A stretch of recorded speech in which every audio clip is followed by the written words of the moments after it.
Cancer, Sun, Moon, Rising. Let's see ano yung energies ng inyong money, career, finances, kaperahan ngayong August 2026. This is a general reading, so pwede kayong makarelate, pwede hindi. Just take what resonates. Another reminder, I will not message you or follow you para mag-offer ng services, so mag-ingat kayo sa mga fake accounts and scammers.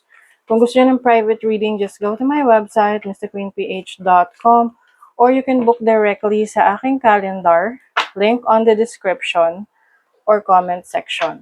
Okay, Cancer, let's see sa inyong kaperahan, money, career, finances, August 2026, what is the energy? Spirit. Okay, so ito yung fighting spirit. Maaring mas lalakasan nyo ang inyong loob. You may also be into spirituality. Maaring ang inyong career path ay related sa healing, anything spiritual, the esoteric, or this can also mean nagkakaroon ka ng spiritual awakening about your career, your finances. Marami kang nare-realize. Okay, lost. Yung iba parang nawawalan ng gana or parang yung iyong fighting spirit medyo na-challenge ngayong August, no?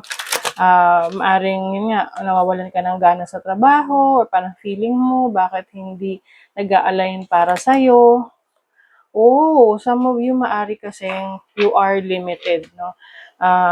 Kumbaga merong mahadlang or may limitasyon sa inyo ngayon kaya hindi nyo nagagawa yung gusto nyo gawin for your career, your finances. So, kaya yung iba sa inyo, mas napapalapit kayo sa inyong spirituality, sa inyong belief system. Okay, let's see what is the overall energy. You have the Four of Wands. This is celebration. So kahit na may mga challenges, you feel lost, you feel limited, meron pa rin mga taong nagsusuporta sa'yo, naniniwala sa kakayanan mo. This is also about celebration. So maaring meron ka isa-celebrate na goal, achievement mo. Your challenge is the Three of Cups. I think maging maingat sa mga kaibigan, yung mga pagkakatiwalaan mo, lalo na yung mga pagsasabihan mo ng personal mong problema kasi hindi naman yan lahat sila ay may pakialam, no? Yung iba gusto lang nilang malaman kung much better ka ba sa kanila o sila ba ay mas nakakaangat sa'yo. So, maaari rin magkaroon ng challenging situation sa isang kaibigan or someone na kasama mo sa work, sa career, no? Ayan, no?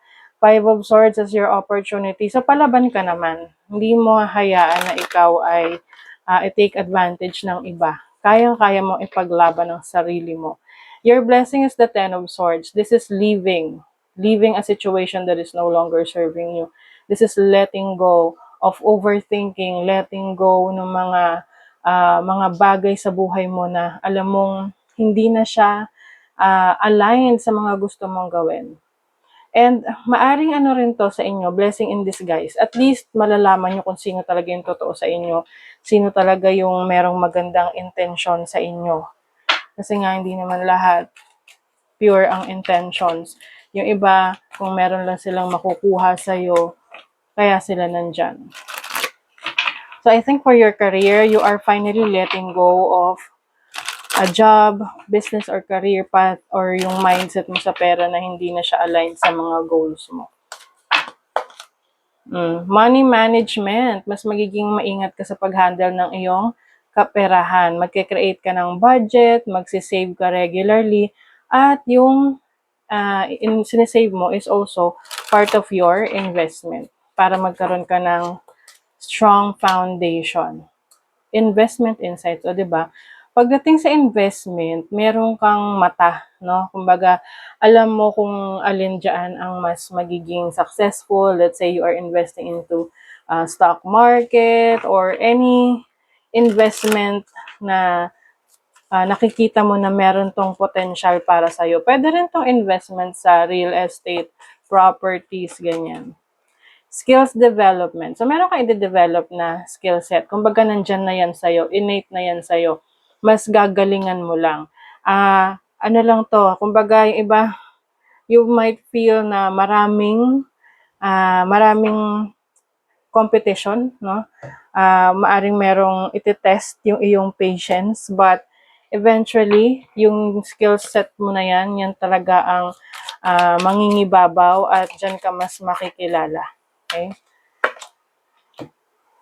Use your discernment and fortitude to achieve your goals and find a new rhythm. Tinan mo, sabi rito yung discernment mo, yung judgment mo sa mga bagay, sitwasyon, tao sa paligid mo para makapag-focus ka sa goals mo and find a new rhythm. So, yung iba sa inyo, kung magiging challenging man yung career, finances nyo, trabaho, business, makaka-bounce back ka ulit kasi mas alam mo na ngayon kung sino yung mga tamang tao na dapat pagkatiwalaan at marami ka nang natutunan dun sa past experience mo na yan. Okay? So, that is your reading, Cancer. Thank you so much. See you again.